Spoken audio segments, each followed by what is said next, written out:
Welcome to the first episode of the GAVIN Fi Podcast, created and hosted by the GAVIN Financial Services PR team.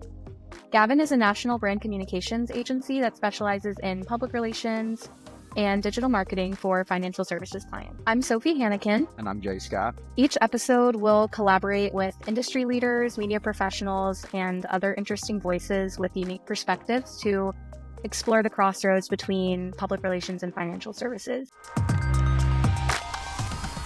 So on today's episode, we're joined with Amy LaPorte, Vice President of Client Engagement at GregoryScott. Good morning. It's nice to be here. Amy. Yeah, thanks for joining us. Can you tell us a little bit about yourself and your role at GregoryScott? Sure. I have been with GregoryScott. Well, GregoryScott is part of the YGS group overall, and I have been part of this company for almost 16 years.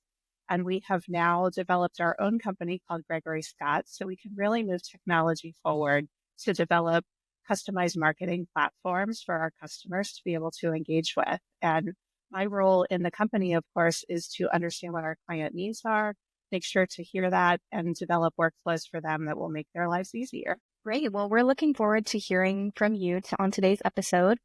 At GAVIN, our finance clients work with us to harness the power of PR and digital marketing to tell their own unique stories. So today we're going to be diving into marketing automation platform solutions and how they can be leveraged in industries across financial services. So let's get started. Great. Today we wanted to jump in, Amy, on how to stay competitive in the financial services landscape. And obviously, financial services is pretty broad. We're talking about everything from wealth managers, credit unions, banks, tax professionals, employee benefit and insurance providers, and other related fields. Obviously, the industry continues to evolve year after year. In your experience, what are some of the newer strategies or technologies that clients are implementing to help them stand out in the crowd? Yeah, absolutely. I think the biggest thing that we are seeing is using the data that you have at your fingertips that is changing so rapidly, and being able to use that to quickly be able to create the marketing materials and doing those personalized touches to your customers. So we're able to take the data that you have and integrate it into templates on the site that really allow anybody, even not a designer, to be able to go in and customize these materials and make them more personalized to be able to target your specific customer and make them feel like they're getting that one-on-one touch. That's the biggest piece of it. Yeah, and obviously a lot of what we're seeing in a lot of these different parts of the financial services space is consolidation, but also growth, right? A lot of organizations are scaling, sharing resources. Maybe it's growth for some, it's kind of shrinking for others. M&A is a big part of it. Can you kind of speak to that as kind of the landscape has expanded, from a geography perspective? There's a lot of things you have to do to try to stand out. No, it's a great point. And I want to touch first on the point you make about having, multiple locations and needing to be able to consolidate those resources. We're seeing that people have got to do more work with less people. A lot of organizations can't have their own full-fledged marketing teams to be able to pull this information together. So it falls on one resource that can really get overloaded. We like to be able to help those creative resources to be able to focus their attention on actually coming up with the creative concepts to be able to pull in your customers. And then you utilize our tool to be able to help you recreate those pieces that are more repetitive. So you can update them with specific contact information or about a specific location that you have.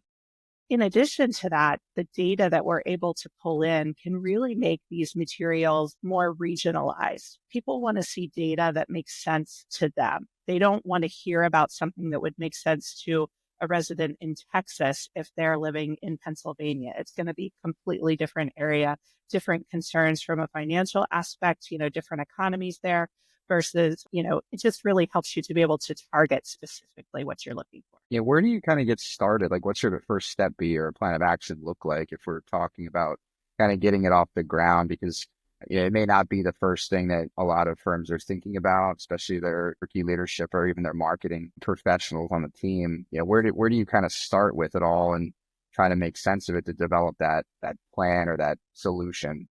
Absolutely. Yeah, we'll walk you through all of the steps in the process, but we try to make it really easy for our customers. Typically, the first part of the process is to have a conversation with myself and someone from my team to be able to walk through and understand where are those pain points that you have? Where are the workflow challenges that arise? What could we do to automate some things to make your day-to-day workflow easier and give you more time back in your day? I typically recommend to customers that we think about a couple of pieces of marketing materials that you find take up the most time out of your week. And let's start with those. Don't get overwhelmed with all of the pieces that you have. Just start to think about a couple that could make an impact on your day to day. Basically, what we do then is we'll work with you. We'll understand what your needs are. We'll create a scope that we work through with you to understand how to start. And we can do it in a phased approach because our solutions are very scalable. We'll understand the materials that you want to be able to customize. You'll give us the files that we need. We'll work with you on that. And then we'll talk through what areas you want to make customizable versus what areas need to stay locked down. We also can talk about data integrations so that in the financial industry, of course, there's going to be a lot of disclaimers that come into play, and compliance with those disclaimers is very important. So we're able to program those disclaimers to pull in automatically based on the business rules that we've set within the template. So based on the state that you're in, or the licenses that you have, that you're able to offer those services and then be able to show the appropriate disclaimers. So we'll walk you through that whole process. You'll have a dedicated account manager assigned to you that will help to keep everything on track. We'll provide you with a really good schedule that you can follow to know when you're going to need to review things.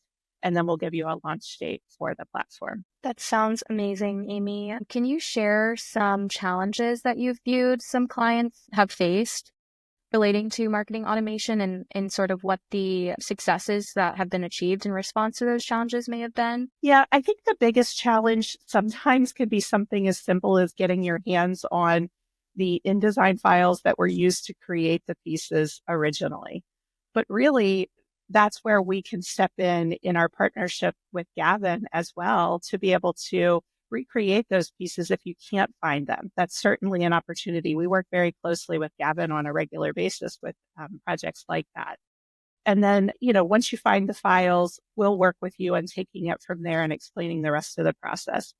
The other challenges that can come into play is really getting your base to want to start to use this new tool. Sometimes change can be challenging for people. We've had people that have maybe they have multiple locations and they've let them go a little rogue with designing their pieces. And now corporate wants to bring them back in and make everybody be brand compliant. Once you decide that, that's great. And you're giving them a tool to do it. But that doesn't mean that they're going to want to do that. They're going to want the freedom. And that's where we've been able to help with that as well. So we certainly partner with all of our customers, and we can engage with your user base to be able to do a hands-on training with them and make them understand the power of the tool and how it's there to help them and not impede them. Yeah, you've shared a lot about compliance and being highly regulated in certain industries. And there's a real growing need for institutions to go beyond the traditional marketing methods, like you've mentioned. How can local credit unions and banks compete with national institutions in terms of personalized experience and really making it unique for their customers? Yeah. So it really all goes back to that data integration. That's really what it's all about. Making it so that when I receive something in the mail, it says, "Hey, Amy, have you looked at this?" And maybe making the images be customized to what something I may be looking for. Maybe I've interacted with them and I've said I was interested in a car loan. So the imagery that could appear in the piece that comes to me would have a shiny new car on it, and it might pique my interest. Also keeping in mind that you don't always have to do print. While we certainly, the tool that we build was originally set up to drive print, right? You want to get those marketing materials out because obviously that's a big way to interact with people. But we also recognize that we need to have other forms of communication with customers these days too. So now we also have integrations with email campaigns that can go out and be personalized directly. You can also create your social media images to be able to be posted. So it gives you a lot of different tools to be able to communicate with your customer base in different ways. And again, being able to react quickly when information is changing as rapidly as it is. Yeah, I was going to say, Amy, a lot of people hear automation here. They think AI, they think a lot of the things that we've seen over the past couple of years. And it's a little scary, right? To think of how fast things evolve, how much things change.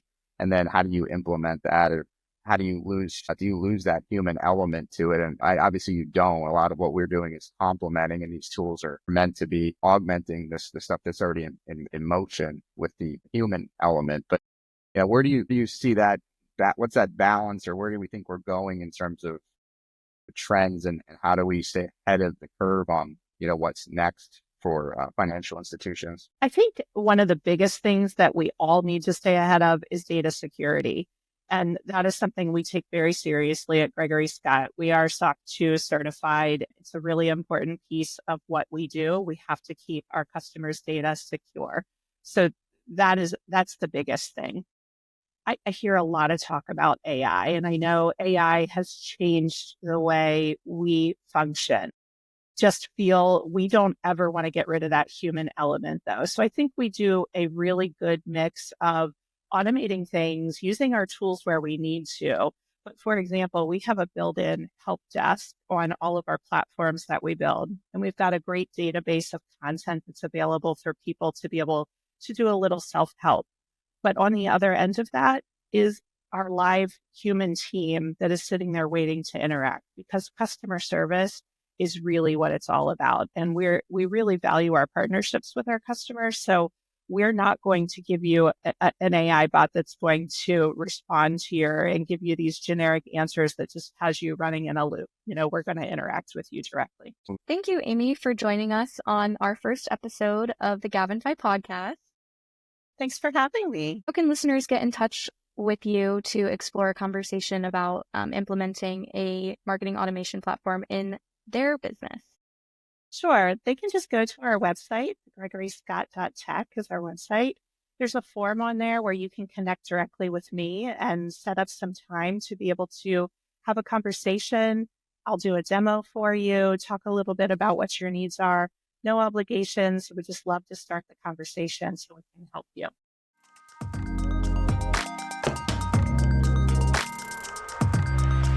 So that was a really educational piece there, talking to Amy about marketing automation. Obviously, it really translates well for a lot of the financial services clients that we see. And, hopefully our listeners are able to pick up something from that conversation and either reach out to Amy, or maybe it helps them on their internal course of action to improve their marketing processes. Yeah, absolutely. Amy provided a lot of great insight for us and for our listeners.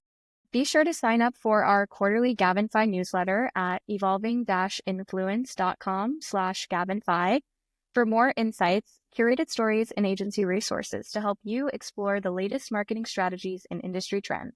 To get in touch with us, email us at gavinfi@gavinadv.com. Thanks for listening to the GAVIN Fi Podcast. New episodes drop every quarter, so stay tuned for the next one.